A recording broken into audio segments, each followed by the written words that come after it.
Nako İplikleri YouTube kanalına hoş geldiniz. Ben Yeşim. Bugün sizlere üzerimde görmüş olduğunuz bu güzel süveterin yapımını anlatacağım. Gerçekten yapımı çok kolay. Şiş örgüsü bilen herkesin rahatlıkla örebileceğini düşünüyorum. Süveterin yapımında kullanılan teknikler de üst seviye bir teknik değil. Gerçekten ilmek atma, düz örgü, ters örgü yapabilen herkes gerçekten bu süveteri kolaylıkla örüp giyebilecek. Hemen detaylara geçmek istiyorum. Süveterin yapımı için kullandığım iplikler Nako Sport Wool. Orta kısımda kullandığım iki renkli olanı, bir de lastikler için tek renk Nako Sport Wool kullandım. Kalın bir iplik olduğu için çabucak örüp bitirebiliyorsunuz. Bu yönden de gayet avantajlı. Bu iplikler için 6-7 milimlik şişler öneriliyor. Ben de o şekilde ördüm. Şiş örgülerinde kazak, hırka artık ne örüyorsanız şu alt kısımdaki lastiklerde, omuzlarda, yakalarda genelde 1 numara ince şişler tercih edilir. Çünkü bu kısmın birazcık daha dar durması gerekiyor. O sebeple ben lastik kısmında 6 milimlik şiş tercih ettim. Geri kalan kısımlarda da 7 milimlik şiş tercih ettim. Kullanacağınız ipliklerin etiketlerinde zaten önerilen şiş numaraları verilir. Oradaki numaralardan 1 numara düşük veya 1 numara yüksek tercih edebilirsiniz. Herkesin örüş tarzı farklıdır, el yapısı farklıdır. Kimi gevşek örer, kimi daha sıkı örer. O yüzden kendinize uygun numarada bir şiş tercih etmenizi öneririm. Şiş ve ipliklerden bahsetmişken bu süveter için bence en önemli nokta başlangıç ilmek sayısı. Başlangıç ilmek sayısını doğru bir şekilde belirlerseniz eğer zaten sizin yapınıza göre bir süveter örebileceksiniz. Burayı bence dikkatlice dinleyin, daha sonra yapımına geçin. Bir örgüye başlarken başlangıç ilmek sayısı nasıl belirlenir ile ilgili bir videomuz kanalda mevcut. Figen Hanım çok güzel ve detaylı bir şekilde anlatmış. Ben de oradan faydalandım açıkçası. Ben burada basit bir şekilde nasıl yapıldığından bahsedeceğim ama anlamazsanız eğer yine Figen Hanım'ın videosunu izleyebilirsiniz. Ve ayrıca istediğiniz dokuda, istediğiniz kalınlıkta iplik veya şişlerle başlayabilirsiniz bu süveterlere. Yine bu başlangıç ilmek sayısını benim anlattığım gibi belirlerseniz sıralarca örüp daha sonra olmayınca sökmek zorunda kalmazsınız. O sebeple bu kısmı birazcık detaylandırmak istiyorum. Ben nasıl ölçü aldım ondan bahsedeyim. Öncelikle şöyle mezuramı aldım ve bu şekilde üzerimde bir ölçü aldım. Süveterin üzerime yapışmasını istemiyordum. Birazcık böyle salaş dursun istiyordum. O sebeple hayali bir ölçü aldım. Şöyle birazcık bol bıraktım. Benim ölçüm yaklaşık 54 santime denk geldi. Birer santimde yanlardan dikiş payı bıraktım. 56 dedim. Bu bir dursun. Daha sonra kullanacağım iplik ve şişe, vücutta öreceğim şişe 11 tane ilmek attım.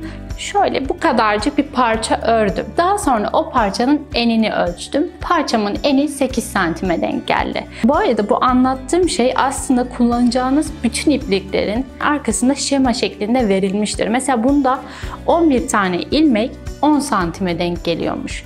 Ama benimki 8 santim oldu. Demek ki neymiş? Benim elim birazcık sıkıymış. 56 santim ölçü almıştım. 8 santimi o 56 santimin içerisine yerleştirmem lazım. 56'yı 8'e böldüm. 7 oldu. Yani 7 tane 8 santimlik parçalar örmem lazım. Bir tane 8 santim 11 ilmekti. 7 çarpı 11'den 77 ediyor. Demek ki neymiş? Benim başlangıç ilmek sayım 77 olacakmış. Ama şöyle bir şey var. 77'ye ben 1 ekledim. 78 yaptım. Neden? Çünkü süveter simetrik bir model. Yani şu yakadan eşit sayıda ilmeklerimin olması lazım. Veya kol altından azaltma yaptığımda sağda ve solda eşit sayıda ilmek olması lazım. O sebeple çift sayı seçmeniz lazım. Bulduğunuz sayıya 1 ekleyip veya 1 çıkartarak çift sayıda bir ilmek sayısı belirlemeniz gerekiyor. Peki süveteri nasıl öreceğiz? Süveteri öncelikle 2 parça şeklinde ördüm. Ön parçayı ayrı, arka parçayı ayrı ördüm. Lastikten başlatıp yukarı kadar ördük ve şu kısımda bu 2 parçayı kapatma yapmadık. Bu 2 parçayı bu kısımda birleştirdik. Burada da farklı bir teknikle birleştirme yaptım ve sanki örgüm buradan arkaya doğru devam ediyormuş gibi göründü. Yakın çekimde de gösteririm burayı. Aynı şekilde bu iki parçayı birleştirdikten sonra bu iki parçanın yan tarafını da dikişle birleştirdik. Burada da farklı bir teknik kullandım. Sanki örgü buradan devam ediyormuş gibi görünüyor. Bunu da videonun içerisinde detaylı bir şekilde göstereceğim. En son bu parçaları birleştirdikten sonra omuzlar ve yaka lastiklerini yaptık. Ve daha sonra süveterimiz tamamlanmış oldu. Süveter örmek benim açıkçası gözümü korkutan bir şeydi. Gerçekten şiş örgüsünde çok iyi değilseniz dahi bu süveteri rahatlıkla örebileceğinizden eminim. Sanırım bahsetmem gereken her şeyden bahsettim. Lafı çok da uzatmadan artık süveterimizin yapımına geçelim. Keyifli seyirler diliyorum. Süveterin ön parçası için şu renkli iplikten tam olarak bir tane kullandım. Çok az bir miktarda da arttı hatta. Gördüğünüz gibi arka kısımda yaka çalışması yok. O sebeple bu yaka kısmına da birazcık daha iplik gerekiyor. Aslında ölçülerimiz aynı arkada ama yaka için ekstradan ip gerekiyor. O yüzden arka parça için ikinci bir yumağa daha geçtim. Ama çok az miktarda kullandım. Lastikler için pembe renk iplik kullanmıştım. Bundan da bir tane yeterli oldu. Bu bir yumağın yarısını kullandık, yarısı duruyor. Benim gibi yakada ayrı, vücutta ayrı iplikler kullanacaksanız 4 tane yumak yeterli olacaktır. Bütün her şeyinde tek bir renk kullanacaksanız da 3 tane yumak yeterli olacaktır. Videonun başında lastikler için daha düşük numara şiş kullanmanız gerektiğini söyledim. Yalnız şurada ilmek atmaya başladığım zaman ilmekleri atarken kalın şişimi seçeceğim. Vücut kısmında yani şu lastik ve vücut kısmında misinalı şiş kullanmanıza gerek yok. Misinalı şişe ilmekler daha rahat sığıyor ve daha rahat örgü örebildiğim için misinalı şiş kullandım. Burada öyle bir zorunluluğunuz yok. Yalnız şu yaka ve kol kısmını yuvarlak bir şekilde ördüğümüz için misinalı şişe ihtiyacınız olacak. Küçük numaralı şişiniz misinalı şiş olsun. Uzunluk olarak da 60 veya 40 santimlik misinalı şişleri tercih edebilirsiniz. Daha uzun şişler buradaki örgünüzü kısıtlayabilir ama elinizde uzun şiş vardır. Onunla da nasıl öreceğinizi videonun içerisinde gösterdim. Şimdi 7 milimlik şişime ilmek atarak örgüme başlayacağım. Şöyle belli bir uzunlukta ip bıraktım ve ipliğimi ikiye katladım. Şurada bir düğüm oluşturuyorum.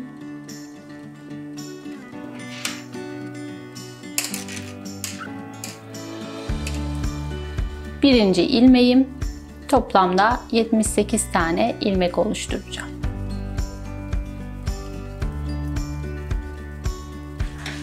Şimdi 6 milimlik şişimi aldım ve buradan örmeye başlıyorum. Bir düz, bir ters şeklinde öreceğim. İlk ilmeğimi her zaman şöyle boş alıyorum. Daha sonra bir düz, bir ters örüyorum.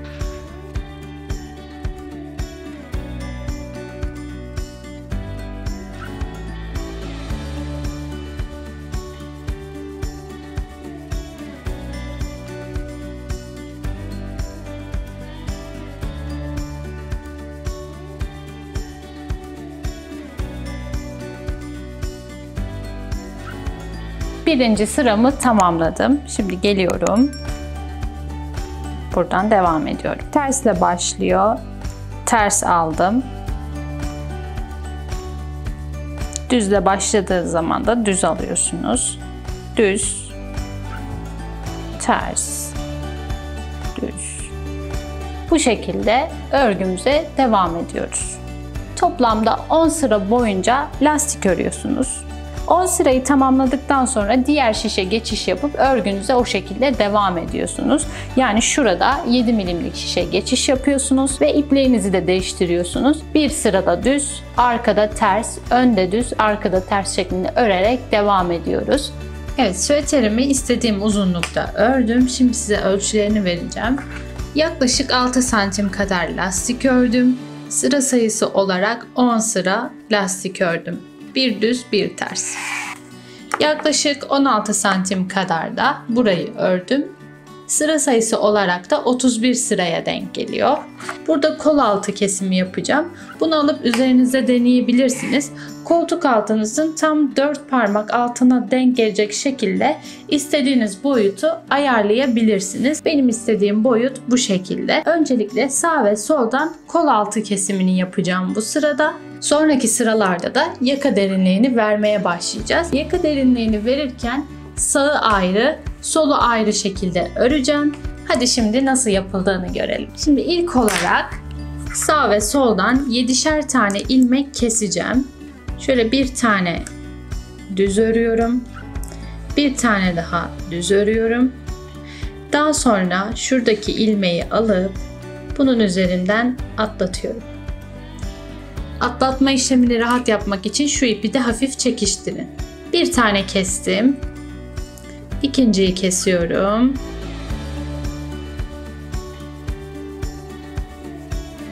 Üçüncüyü kesiyorum.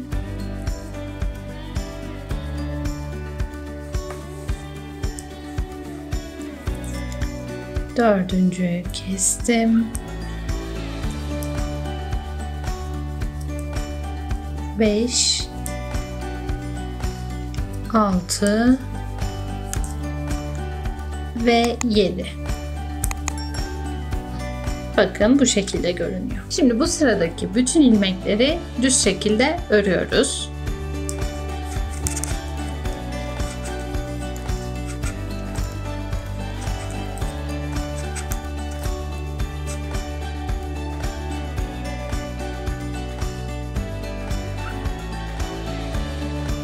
Sırayı tamamladım. Arka tarafa geldim. Buradan da 7 tane azaltma yapmamız gerekiyor. Bir tane ters, ikinci ters. Daha sonra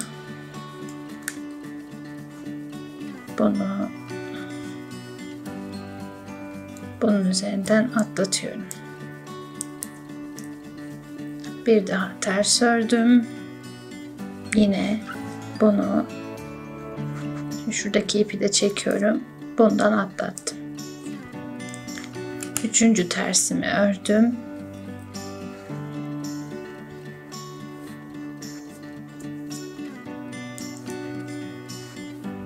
Dördüncü azaltmam.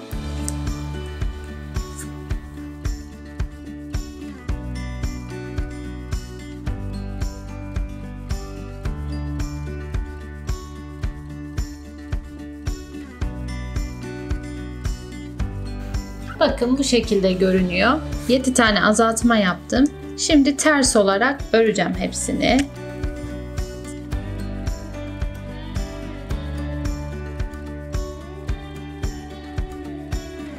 Kol altından sağdan ve soldan 7'şer ilmek azalttık. 14 ilmek eksildi. Şuradaki şişte toplamda 64 tane ilmeğim kaldı.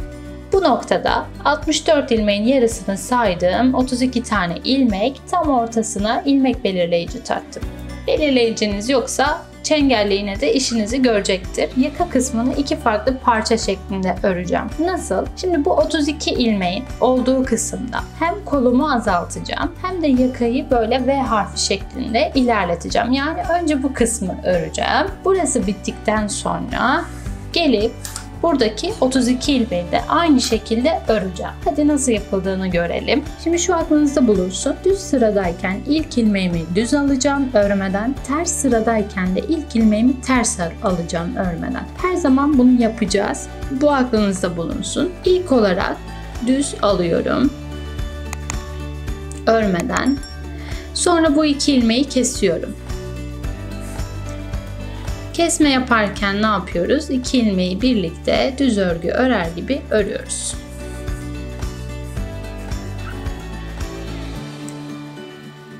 Şimdi buradan sonra düz bir şekilde örüyorum ta ki ilmek belirleyiciden önceki 3 ilmeğe kadar.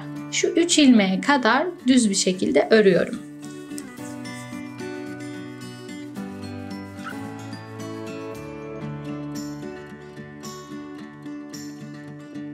Evet, son 3 ilmeğim kaldı.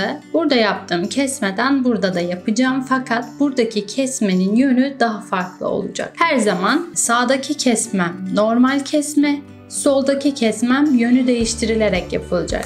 İlk ilmeğimi düz alıyorum örmeden. İkinciyi örüyorum.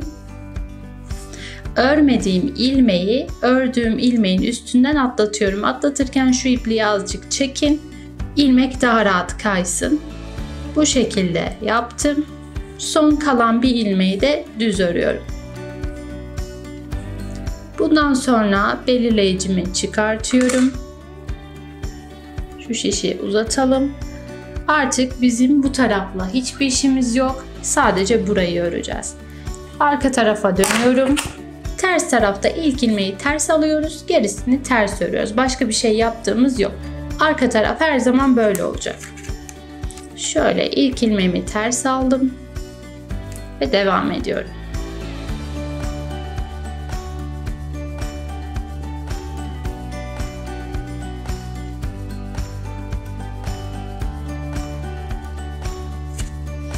Ön tarafa dönüyorum. Bu kısmı kurulum olarak düşünün. Bir önceki sırada ön yüzde ne yaptık? Bir al, bir kes, devam et, bir kes, bir düz ör. Şimdiki sırada şöyle yapacağım. Şurada hiçbir şekilde kesme yapmayacağım. Bir tane alıp şöyle devam edeceğim. Şu son 3 ilmekte yine her zamanki gibi şurada bir kesme yapacağım. Burayı düz öreceğim. Şimdi bu ön yüzdeki 2 sıra çok önemli. Birinde iki tarafta kesme yaptık. Şimdikinde sadece şurada kesme yapıyoruz. Ters aldım. Düz örüyorum. Son 3 ilmeğe kadar.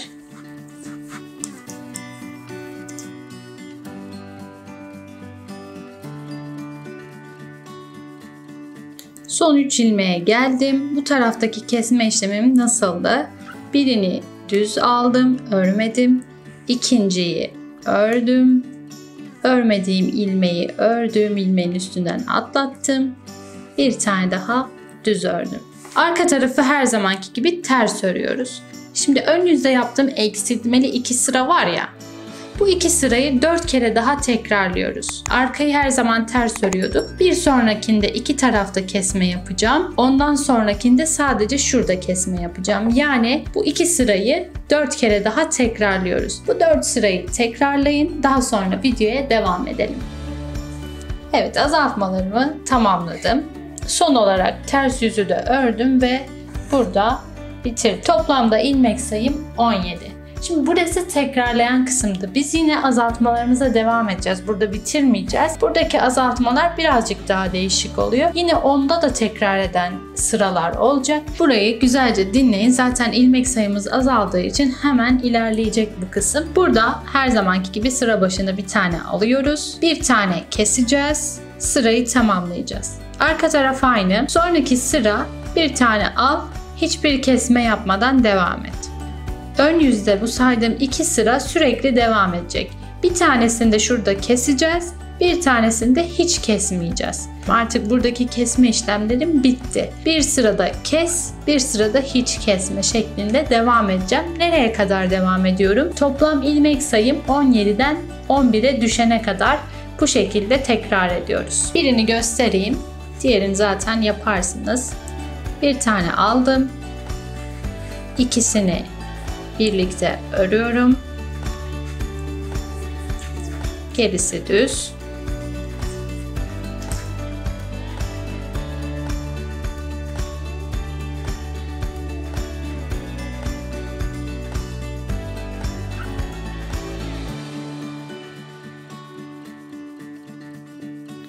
İlkini düz alıyorum. Bu sefer kesme yapmadan düz örüyorum. Arkayı da yine ters öreceğim. Bu şekilde bu 2 sırayı, yani öndeki 2 sıra, arkayı da sayarsanız 4 sıra böyle devam edecek. İlmek sayım 11'e ulaşıncaya kadar. Tamamlayıp videoya devam edeceğim. Gördüğünüz gibi 11 ilmek kalana kadar işlemlerimi tekrar ettim. Bu noktada süeterinizi üstünüzde bir deneyin. Nasıl olduğuna mutlaka bir bakın. Ona göre belki fazladan sıra örmeniz gerekecek. Şu kısım çok aşağıda kalmış olabilir. Daha az sırada örebilirsiniz. Birkaç sırayı da bozabilirsiniz. Yani bu size kalmış. Bu arada şu üzerinize denediğiniz zaman bu kısım çok aşağıda kalabilir. Bunun üzerine de öreceğiz. Onu da hesaba katın. Yani çok aşağıda kalmış falan diye düşünmeyin. Bunları da hesaba katarak üzerinizde denerseniz çok daha iyi olur. Şimdi burada kalan 11 ilmeğimi şöyle bir aparatım var. Buna geçireceğim. Eğer elinizde yoksa iğneye iplik geçirin ve şu ilmeklerin arasından geçirip iğneyi çıkartın. İpliği oraya bağlayın. Bu ilmekler kaybolmasın. Daha sonra bu ilmekleri süeterin arka kısmına birleştireceğiz. O yüzden bunlara ihtiyacımız olacak. Şimdi şöyle bir aparatım vardı benim. Çengelli iğneniz varsa onunla da olur. Şöyle topluyorum. Ters örgü örer gibi topluyorum.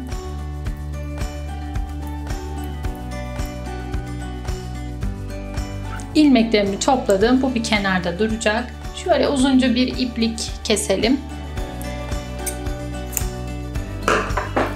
Burada yaptığım işlemlerin aynısını bu tarafa da uygulayacağım. Sadece tek bir şeye dikkat etmeniz gerekiyor. Mesela biz burayı örerken bir sıra iki tarafı kesmiştik. Bir sıra sadece şu yaka kısmını kesmiştik. Aynı şeyi yapacağım ama burada da örerken mesela iki tarafı keseceğim. Sonrakinde sadece burayı keseceğim. Yani yakanın olduğu kısım kesilecek. Şimdi ilmeklerimin yönünü değiştirme olayı vardı. Bunda hiçbir değişiklik yok. Bir tane düz alıyorum. İkisini normal düz örgü gibi kesiyorum. Sağ taraftaki kesmem her zaman böyle oluyor. Normal örgü örer gibi kesiyoruz. Sol taraftaki kesmemde ise son 3 ilmek kaldığında yön değiştirme yaparak kesiyoruz ve düz örüyoruz. Bunda hiçbir değişiklik yok. Şu 2 sıradan sonra 4 sırayı tekrarlıyorduk. Videoyu başa alarak tekrar izleyebilirsiniz. Sadece mesela ben burada yakadan azaltma yaptıysam bu tarafta da yakadan azaltma yapmanız lazım. Burada şu yukarıda koldan azaltma yaptıysam bu tarafta da yukarıda koldan azaltma yapmanız lazım. Tek farkı bu. Geri kalan ilmeklerin yönünü değiştirme vesaire sağda nasılsa buradaki ilmeklerde de sağda aynı, solda aynı şekilde kesme yapıyorsunuz. İlk 2 sırayı göstereyim. Geri kalanı siz zaten anlattığım gibi yapacaksınız. Normalde ilk ilmeği düz alıp sonrakini kesiyorduk. Fakat burada benim bir ipliğim yok gördüğünüz gibi. O yüzden ilk ilmeğimi şöyle azıcık uzunca bir ip bırakıyorum. 2'ye katlıyorum. İlk ilmeğimi düz öreceğim.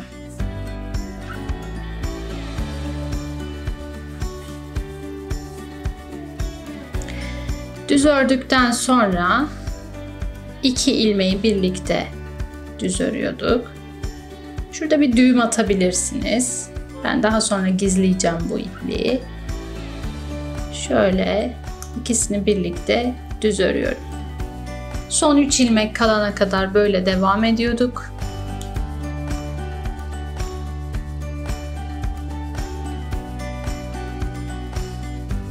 Alıyorum. Örüyorum. Aldığım ilmeği ördüğüm ilmeğin üstünden atlatıyorum. Bir tane daha örüyorum.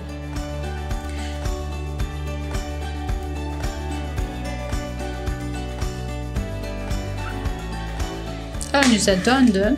İki taraftan azalttık. Sonrakinde sadece yakadan azaltacağım. Burada azaltma yapmayacağım. O zaman o şekilde devam ediyorum ve ön yüzde saydığım 2 sırayı 4 kere daha devam ettireceğiz ve ilmek sayımız 32'den 17'ye düşecek. Şu sırayı da göstereyim, gerisini siz yaparsınız diye düşünüyorum. Şimdi düz alıyorum. İkisini birlikte düz örüyorum.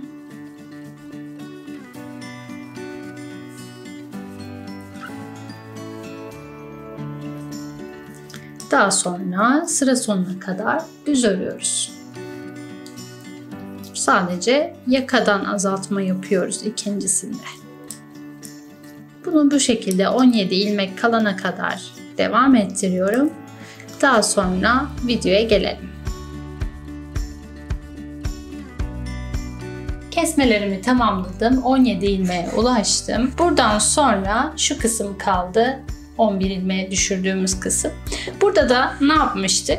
Sağ kısımda yakadan azaltmalar daha çoktu. Şu yukarıya geldiğimiz zaman da yaka azaltması şu noktada bitti. Artık kollardan sadece azaltma yaptık. Yani şurada yakada hiçbir azaltma yok gördüğünüz gibi. Aynısını buna uyarlıyorum. Buralarda yaka azaltmaları oldu. 2 sırada bir de kolda azaltma yaptık.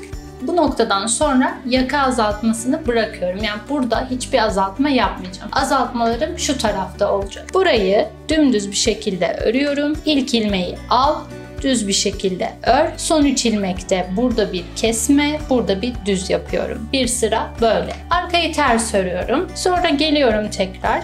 Bir al, komple düz ör. Bunu tekrar ede ilmek sayımızı 11'e düşüreceğiz. Anladığınızı düşünüyorum. 11 ilmek kalana kadar devam ediyoruz. İlmeklerimi şöyle bir aparata aktarıyorum. Boşta bir şişiniz varsa ona da alabilirsiniz. Bu şekilde ön kısmı tamamlamış olduk.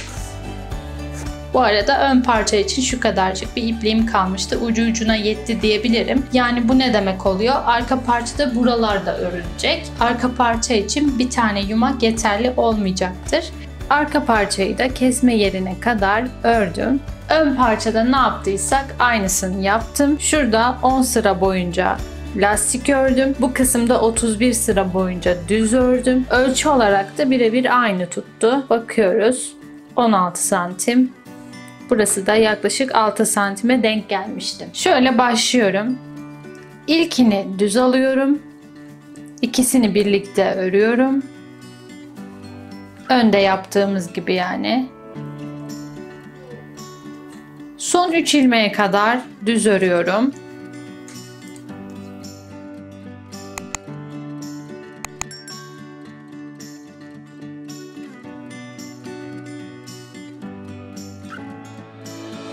Son 3 ilmeğim kaldı. Bu taraftaki kesmem şöyleydi.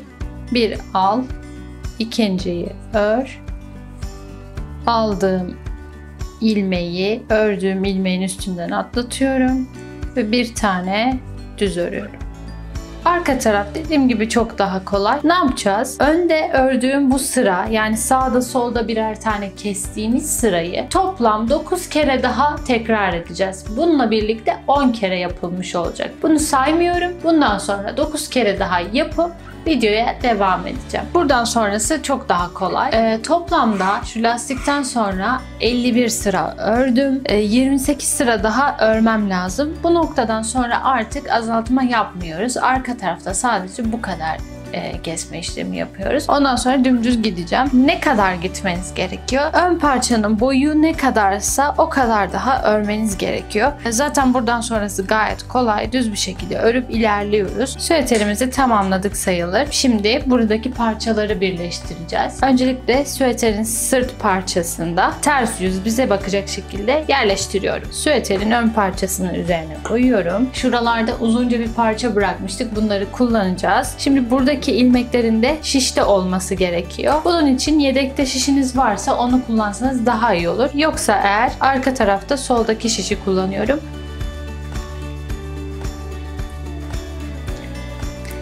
İlmeklerimi şöyle alıyorum.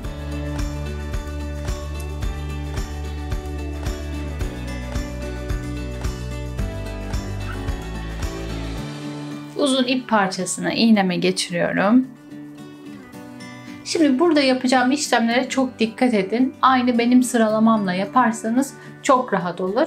Şimdi öncelikle kurulumu yapıyorum. Kurulum dediğim şey, iğnemi birinci ilmekten düz örgü örer gibi batırdım. Aynısını arka şişteki ilk ilmekten de yapacağım. Yine düz örgü örer gibi batırıyorum. Bu bizim kurulumumuz oldu. Bundan sonra yapacağım bütün hamleleri tekrarlayacağız. 4 tane hamle uygulayacağım sürekli aynı şekilde. Şöyle anlatayım. Ön şiş, düz, ters, arka şiş, ters, düz, düz, ters, ters, düz, düz, ters, ters, düz şeklinde ilerleyeceğiz. Düz, çıkar, ters, çıkarma, ters, çıkar, düz, çıkarma şeklinde. Düz, ters, ters, düz ve çıkar, çıkarma, çıkar, çıkarma şeklinde ilerliyorum. Böyle kodlarsanız unutmazsınız. Şimdi başlıyorum. Ne yapıyordum? Düz, çıkar, ilmeği atıyorum yani. Şöyle ipliğimi çektim. Ters, çıkarma. Bu ilmeği çıkarmıyorum. Şöyle biraz uzatabilirsiniz. Arkadayım şimdi. Her zaman ilk ilmekler çıkartılacak yani. Ters, çıkar, düz, çıkarma. Şurayı hafifçe çekiyoruz.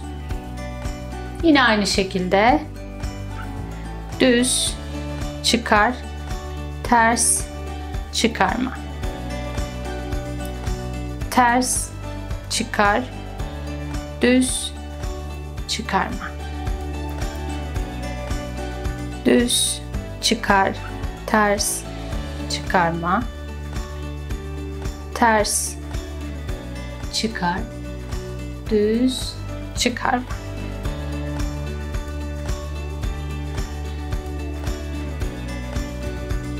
Bakın buradaki örgü devam ediyor. Sanki dikmemişiz gibi. Düz, çıkar, ters, çıkarma. Ters, çıkar, düz, çıkarma. Düz, çıkar, ters, çıkarma. Ters, çıkar, düz, çıkarma.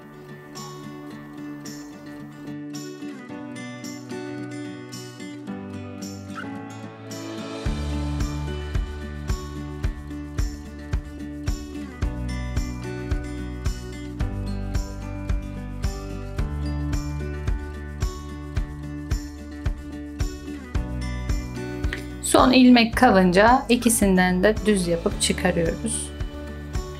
Şöyle düz yaptım, çıkardım ve bitirmiş oldum. İpliğimi şurada düğümlüyorum.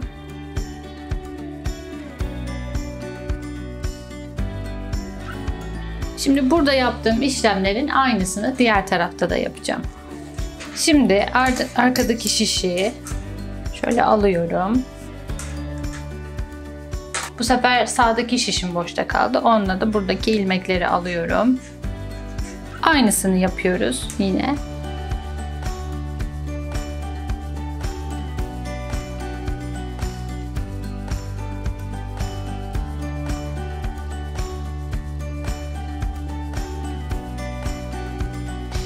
Evet, şimdi yanları birleştireceğim. Şöyle iğneme uzunca bir iplik geçirdim. Düz yüzler bana bakacak şekilde. Bakın şurada kol altındayım. Burada kesme yaptığım yere kadar dikeceğim. Öncelikle şu iki örgünün dibini birbirine kitlememiz lazım.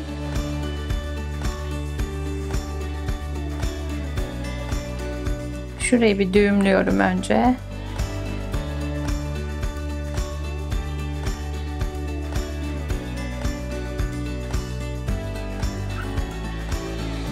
Şimdi öyle bir dikeceğiz ki dikiş izleri belli olmayacak. Sanki buradan örmeye devam etmişiz gibi görünecek. Bunun için mesela burada şöyle çevirdiğim zaman düz örgüm var. Gördüğünüz gibi.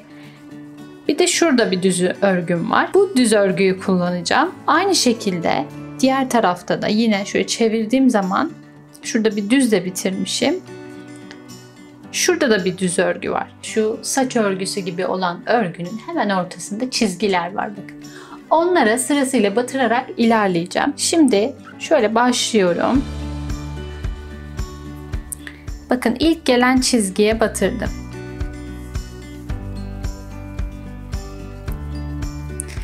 Şu örgüde de ilk gelen çizgiye batırdım. Bir sonraki çizgiye batırdım. Hemen karşıdan da bir sonraki çizgiye batıracağım. Şöyle çekelim.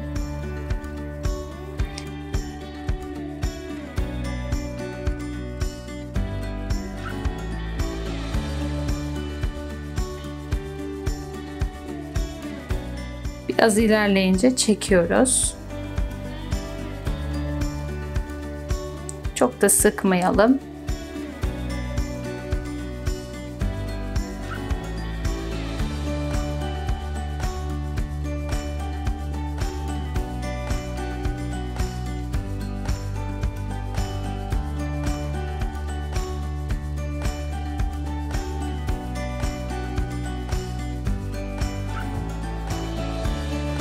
Burada da aynı şekilde şunun ortasından devam edeceğim.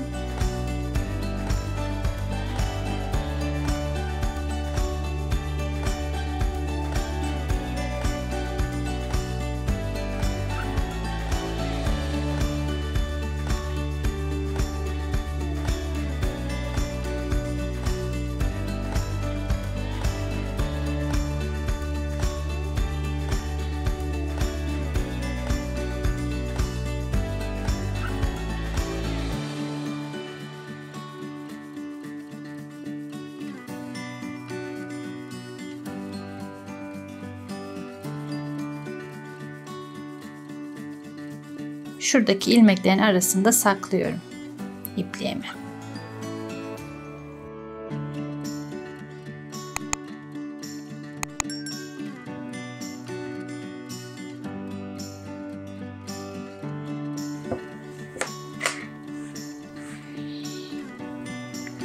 Burada yaptığım işlemlerin aynısını diğer tarafta da yapacağım.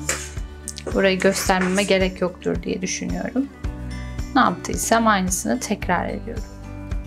Sol taraftaki kolu tamamladım. Birebir aynı işlemi sağdakine de uyguluyorum. 60 santim uzunluğunda 1 numara düşük bir şişle buradaki ilmekleri toplayıp lastik kısmını tamamlayacağım. Şimdi hemen şöyle kol altından başlıyorum. Kendime burayı seçtim. Buradan başlayacağım ve ilmeklerimi toplayacağım. Diğer kolda toplam 104 tane ilmek toplamışım. Burada da en azından ona yakın bir sayıda toplamam gerekiyor.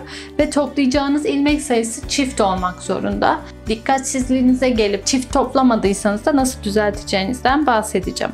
Şöyle burayı böyle bir çeviriyorum. Bakın burada saç örgüsü gibi V harflerini gördünüz.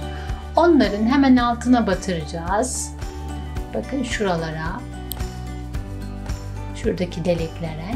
Farklı bir yere daha batacağız. Onu da ilmekleri toplarken göstereceğim. Şimdi şu kolun biraz gerisinden başlıyorum. Çevirdim. Pembe renk ipliğimi aldım. Şöyle azıcık uzun bir parça bırakıyorum. Şöyle geçiriyorum. Çıkarıyorum. Burada düğüm atabilirsiniz. Ben de atayım. Bir düğüm attık. Şimdi bir sonraki ilmeğe batırdım. Şöyle düz örgü örer gibi çıkartıyorum. Şurada bir delik oluştu. Onu da batıralım.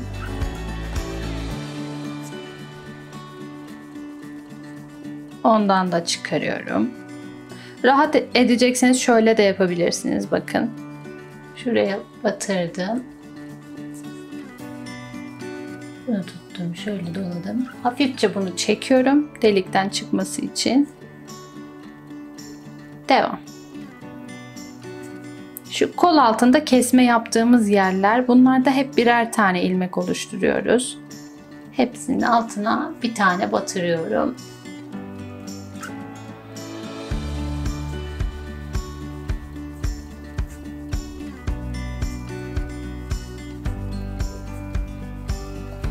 Şimdi bunları topladım. Şimdi buradakiler artık daha geniş ilmekler. Bunların altına tek tek batarsam şurada delikler oluşacak. Bu görüntünün oluşmasını istemiyorum. O yüzden önce bir tanesine batırıyorum. Gelen ilk deliğe. Bakın batırdım. Bir ilmek oluşturdum. Bundan sonra şurada iki delik var ya, onun arasında da bir sütun var gördüğünüz gibi. Şöyle yaklaştırayım biraz. Şöyle iki delik var, arada bir sütun var. Onun tam ortasına batıracağım. Bakın şöyle gösteriyorum. Şu. Bundan da bir ilmek oluşturuyorum. Şimdi bunun altına batırıyorum. Daha sonra şu ortadakine de batırıyorum.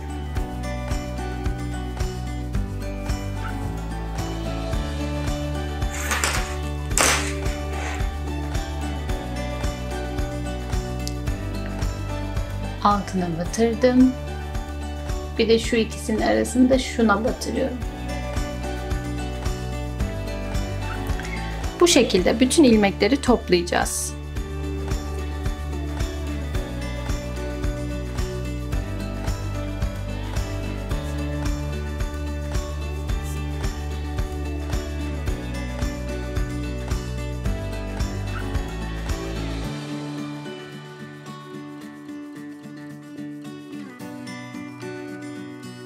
İlmekleriniz dolduysa kabloya aktarabilirsiniz şöyle ve daha sonra yine kaldığınız yerden devam edebilirsiniz.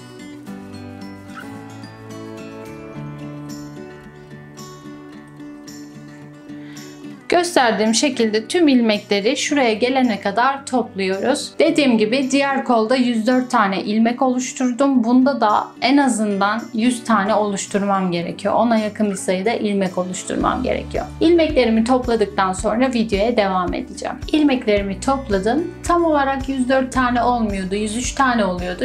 Şurada bir deliğe fazladan bir tane daha battım. 104'e ulaştırdım. Şimdi buraya bir ilmek belirleyici takıyorum. Gördüğünüz gibi 60 santimlik misinalı şişin üzerine ilmeklerimizi tam olarak yerleştirdik. Fazla gelen bir kablo yok. Yuvarlak bir şekilde örerek ilerleyeceğiz. Eğer kablonuz daha uzunsa şöyle tam karşıdan kablonuzu çıkartın.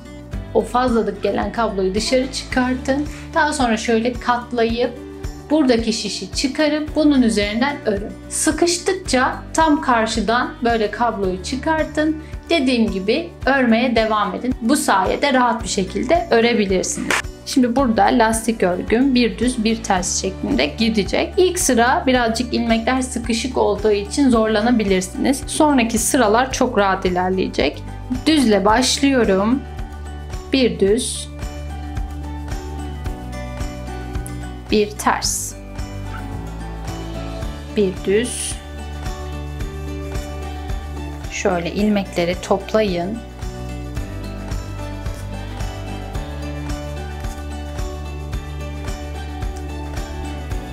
Bir ters, bir düz, bir ters. Bu şekilde örmeye devam ediyorum.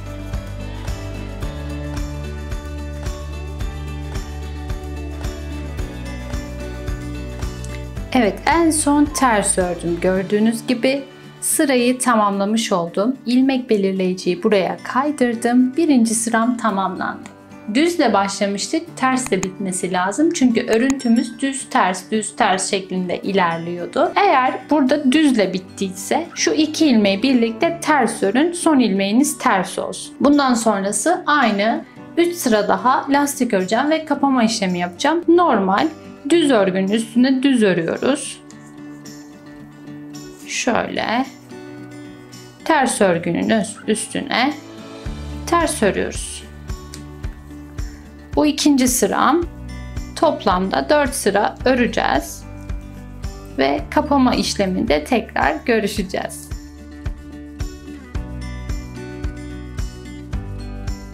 Düzün üstünü düz, tersin üstünü ters öreceğim. Şimdi şöyle düz başlayacağım için ipliğim yukarıda. Şöyle bir tane düz ördüm. Bir tane ters ördüm. Daha sonra düz öreceğim. İp arkada. Düz örgümü ters örgümün üstünden atıyorum ve ilmeğimi azaltmış oluyorum. Sonraki ilmek düz. O zaman düz öreceğim. Bir öncekini bunun üstünden atlatıyorum. Ters öreceğim.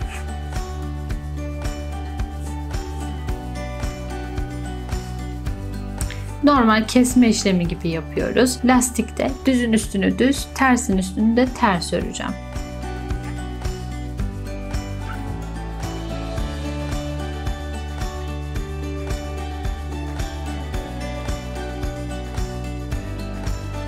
Ve süveterimizin kollarını tamamladık. Sıra geldi yaka kısmına. Yaka kısmında da mantık aynı. İlmekleri toplayacağız. Sadece yakanın şu kısmında bir kesme işlemi yapacağız. O kesme işlemi sayesinde yaka V gibi görünecek. Şimdi önce şuradan başlıyorum. Yine bir düşük numara şiş kullanacağım. Sağ taraftan başlayacağım. Öncelikle buradaki tüm ilmekleri düz örüyorum.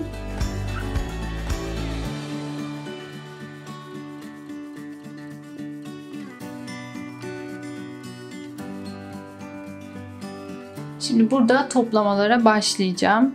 Öncelikle şurada bir boşluk oluşmasın diye rastgele bir iki yere batırıyorum.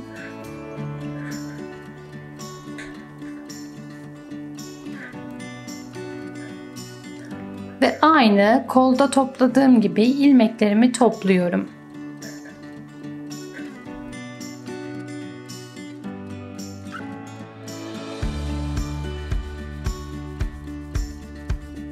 tüm ilmeklerimi topladım. Yine bir belirleyici bırakıyorum ve bir ters bir düz örüyorum. Şimdi burada bir şeye dikkat edeceğiz. Şöyle azıcık bir ilerleyeyim.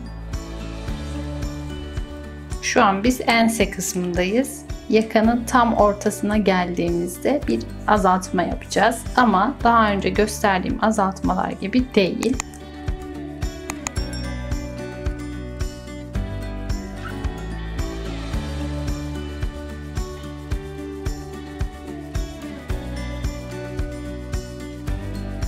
Süeterin yakasının tam orta noktasındayız. Şöyle alıyorum. En son ters ördüm. En son ters örmeniz lazım bunu yapmanız için. Şu ortadaki 3 ilmeği birleştireceğiz. Benim gibi tam ortaya denk gelmeyebilir. Bir ilmek sağa sola kayabilir. Önemli değil. En son terste kaldığımda yapmaya başlıyorum. Ki bu üçünü düz birleştireceğiz. Ters düz şeklinde devam etsin. Şimdi şunu yapıyorum. 2 tanesini şöyle düz örgü örer gibi boş bir şekilde alıyorum. Üçüncüyü düz örüyorum. Daha sonra şu boş aldığım 2 ilmeğimi şöyle alıp